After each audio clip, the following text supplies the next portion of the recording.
Welcome to the Jill on Money Show. It's Wednesday, October 22nd, and we are here chatting with you about whatever it is on your mind.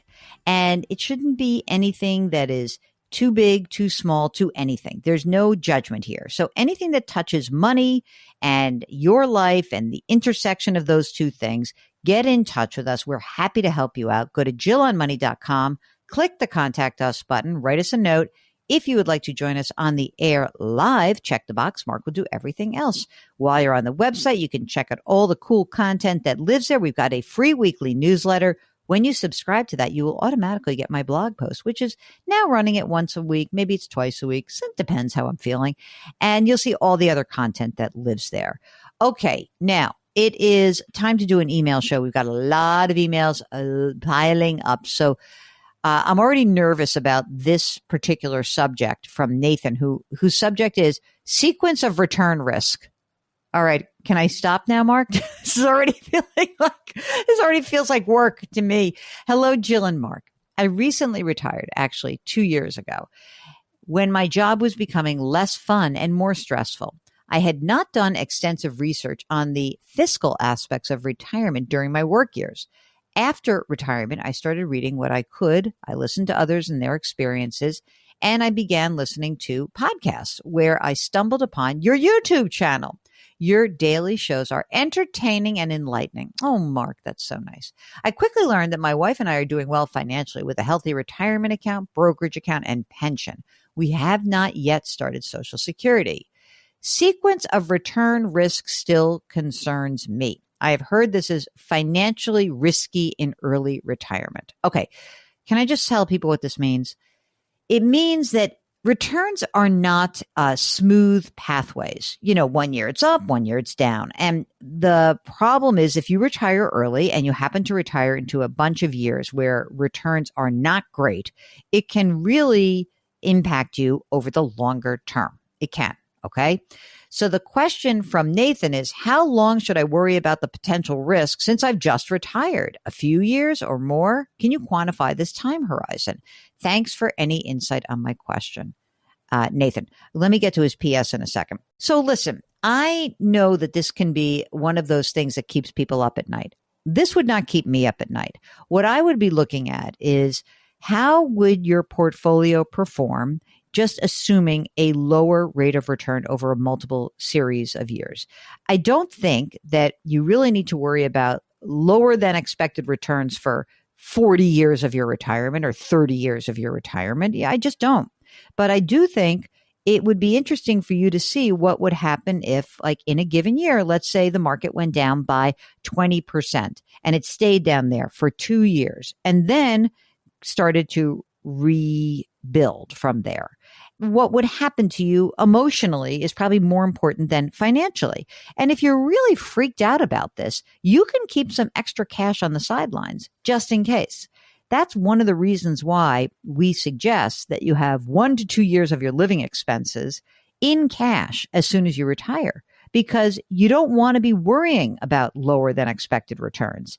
And I guess that, the funny thing about having this sequence of return risk pop up at retirement is you've already had the benefit of all the great returns over the last 25 years as an investor. So I don't know. I really wouldn't worry about this. If it's really freaking you out, you can go to a fee-only planner and have them game out all the different scenarios, but I wouldn't worry too much about it.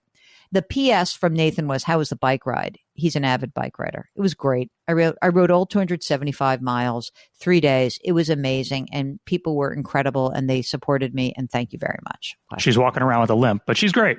No, I'm not walking around with a limp, but I do have a little tingling in my toes, which I did send a note to my doctor about. Like, I just can't, that will not come back. So there is that. Okay. Anne asks, can you speak to the types of investments that are best held in individual versus retirement accounts? Such as if you have both types of accounts, should you have more heavily invested in bonds in a retirement account and stocks in individual accounts due to taxes? Sure. I mean, ideally, the things that create income are better held in a retirement account versus an individual account. Most people can't manage that emotionally. They really can't.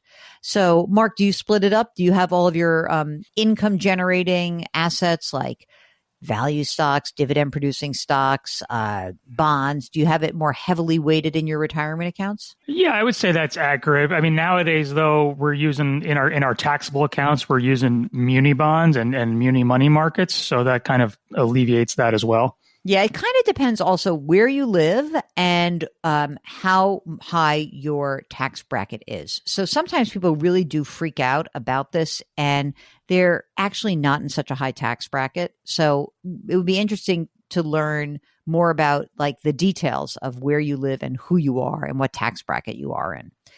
Gary writes, I'm 61. I'm going to be 62 in February. I receive a military retirement of just about $2,000 a month. Monthly net income, $2,500. Should I apply to collect my early Social Security? I could use the money. This is a problem because if you really need the money, then I hesitate to say don't do it. However, if there is some other way that we can get you to wait, like maybe it is taking some money out of a retirement account. I don't know. You said you have a military retirement. Maybe you have another account that's an IRA, a traditional account. It would be best if you could avoid claiming Social Security early because you are going to take a reduction of about 25%, Gary, for the rest of your life. And if you happen to be married and you have a spouse who's claiming on your record, that will actually also impact and negatively impact the spouse. So we'd have to know more. The time we tell people to claim early is when they really cannot afford to live their lives, and then you have no choice. Alternatively, if somebody has a bad diagnosis or a very bad life expectancy outlook, then also that's another reason to claim early. But otherwise, we'd like to avoid that, truly. Okay, Helen writes, Hi, Jill and Mark. I've learned so much from listening, so thank you both. Even though every situation is unique, I see patterns in what you recommend, which is helpful. One of which is to often fund the period between finishing work and starting Social Security by drawing pre-tax retirement funds to avoid that tax hit that comes later with RMDs. This makes sense to me. I'm curious if there are any types of situations where you might recommend Roth conversions post-finishing work. Obviously, you need the liquidity to pay the taxes and other funds to live off, but you seem to recommend this option much less, and I'm curious why. Sincerely appreciate all you do. Love your style. Cuts to the chase much more than other podcasts while still allowing your personalities to shine through. Listen, I love the idea of conversions, but I think a lot of times we'll talk to people who don't have as much money in brokerage accounts. Don't you think that's the case, Mark? Which is why we tend to just say take the money as opposed to converting. We don't want to burn up the liquidity that's in those investment accounts, those taxable investment accounts, right? Yeah, 9 times out of 10, I would say that's the reason. I mean, you got to have the money on the sidelines. You don't want to soak up your liquidity as you're heading into retirement. Yeah, that's the thing. It's like, it really does depend on the case. But look, if you said to me, like, I have $1 million in a retirement account, it hasn't been taxed yet. I have $5 million in a brokerage account. Yeah, let's go. Let's just convert and go crazy. But it really does matter how much money you have available to do the conversion. Okay, I think Helen is loaded. You do? Yeah. How do you know that? I don't know. The sense of it? I have a sense, yeah. Helen, tell us how much money you have. Come on. Okay, Kara writes, this is the subject. We bought the dream house. Now what? Okay. Hi, Jill. After talking to you and Mark about a year or two ago, I come back to report that we did it. We finally bought our dream house. The purchase price was at the top of our budget. No kidding. I've never met anyone who said, I spend much less than I thought. The purchase price was almost $1.6 million, but we were able to snag a really good mortgage at 5 1/8, a 7-year ARM. Sorry, Mark. Everyone's very sad about it. Mark refinance. He's good. I know my extra cash can make more in the market, but I have been throwing some extra dollars at the mortgage balance in a self-inflicted race against time.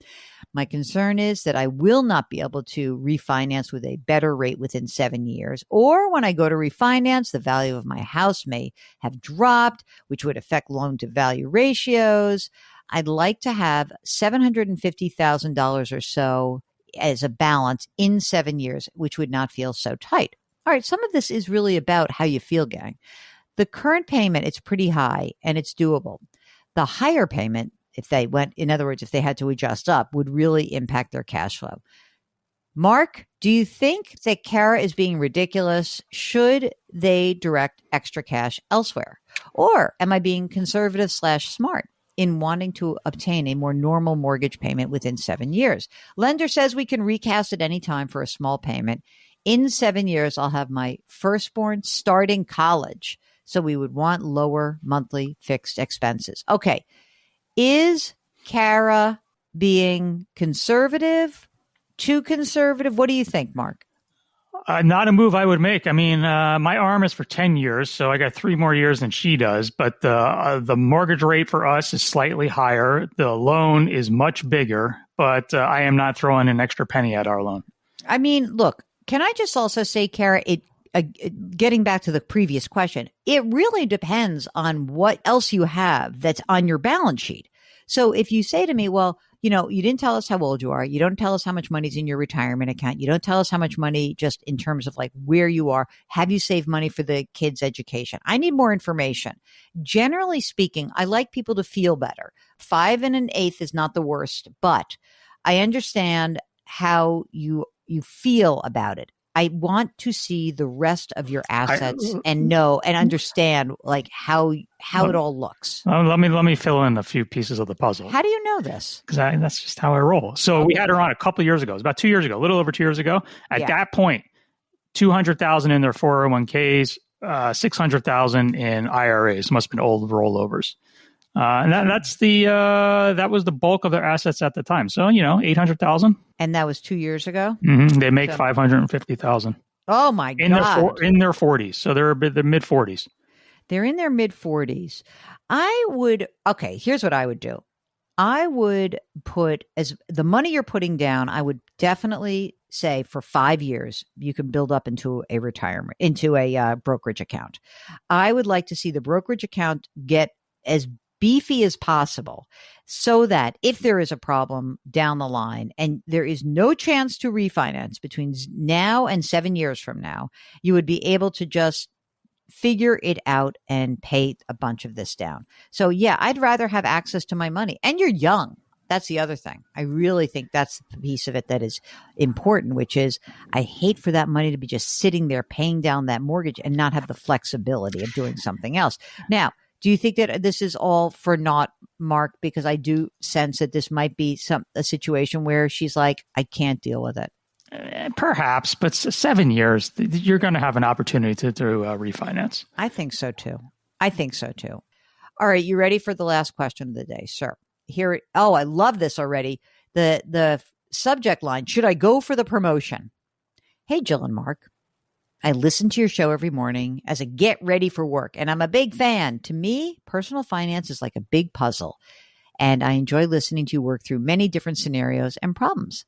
Okay, I'm starting to feel burnout at work, and I'm being pushed by my company leadership to take on even more responsibilities. And so this promotion would mean that I would expect to see a 10% increase in salary, 50% increase in bonus. I'm not sure if it's worth the extra stress. I want your help in deciding. I love these questions, Mark. At this point of my career and net worth, I want the ability to take short breaks and move into more enjoyable work. This would not be a retirement.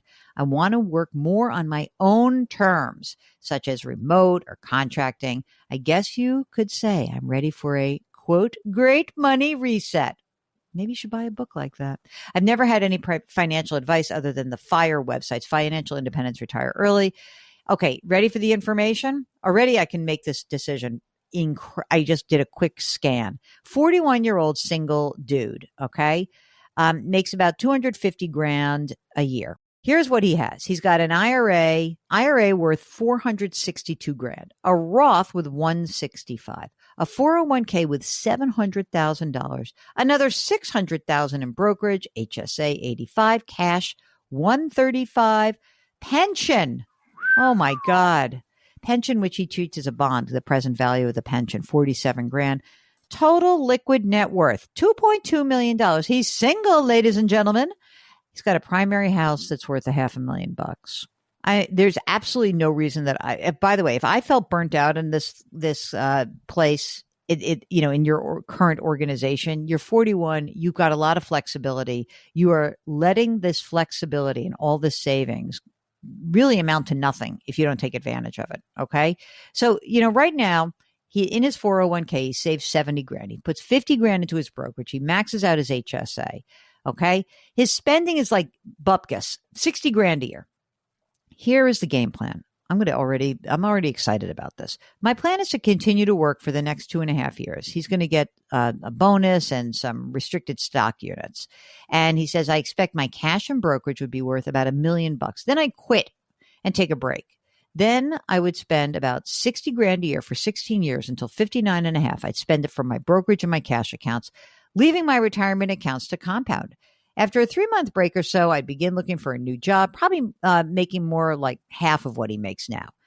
Better work-life balance. Then he could keep doing it to 50 or 55. What do you think of my plan? Should I forego the promotion, keep my current job, and work to mitigate the burnout by asking for some different responsibilities so I can make it the 2.5 years? If I stopped after 2.5 years, am I good from 59 and a half on based on what I already have? Am I good now? Should I just invest more in brokerage? He's very uptight, West Coast Rob.